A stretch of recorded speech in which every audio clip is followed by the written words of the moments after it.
All parties must end attacks, including aerial bombardment. We know what needs to happen. The government of Sudan must stop its military actions, including aerial bombardment. Now they analyze satellite and aerial imagery and get housing assistance to areas that need it most more quickly.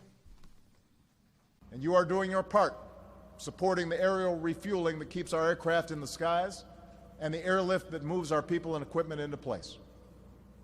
He broke off from formation, took a steep, sharp descending turn back toward the valley, this time with no aerial or artillery support.